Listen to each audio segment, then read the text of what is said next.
welcome to the ELMS, first race of the season.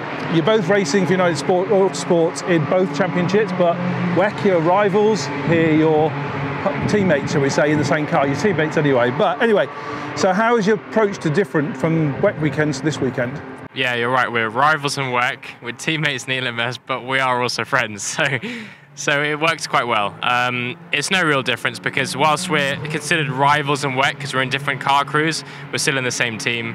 I come across Ollie throughout every day in WEC, and we're sharing feedback on car and trying different things. You know, United don't separate the cars, we work as a team always, and a lot of the testing revolves around giving feedback amongst all the drivers, so I'm constantly talking to Ollie in a positive sense. The only time when maybe not sharing stuff will be race day, but that's just because we're both competitive and want to eke out the best from both of our cars. And then in ELMS, we just work together like we would in a test day in WEC, I guess, unless you feel any different.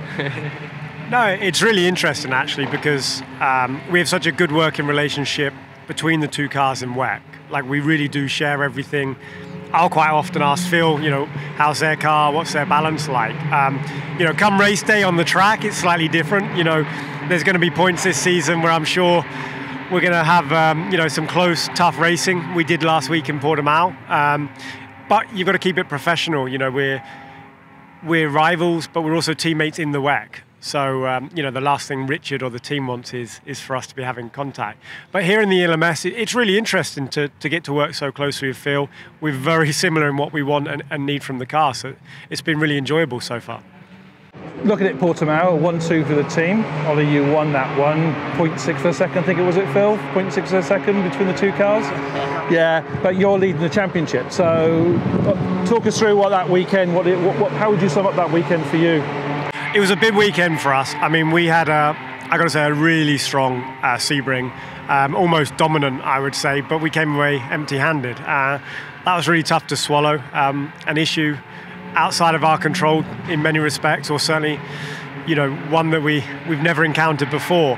So heading into Portimao, we had to go for maximum points, and you know, the team just gave us a fantastic car, which meant that both of us had a fantastic car, and I think we were on slightly different strategies at the end, but it meant that it was an extremely close finish. And you know, Phil was putting some big pressure on me, trying to get the car home. We were tight on fuel, so 0.6. Fortunately, the checkered flag came just in time, I think. Yeah, slightly different, I guess, view from my side. I was trying to catch Ollie. Our race was, again, pretty strong. We had a very good car. Both of us had a very good car. And we were held back with running a slightly different strategy and just the way in which our pit stops worked out, losing a lot of time behind hypercars and things like that, kept dropping us back into poor track position. So it allowed, from our point of view, allowed the 23 to kind of get away, but then we sort of came back towards the end of the race. And like you said, it was 6/10 by the end of it. Throughout the whole 6 hours, if anything had have changed, it could have ultimately changed the outcome. But the 23 did an excellent job, and they were fast in Sebring, like Ollie said.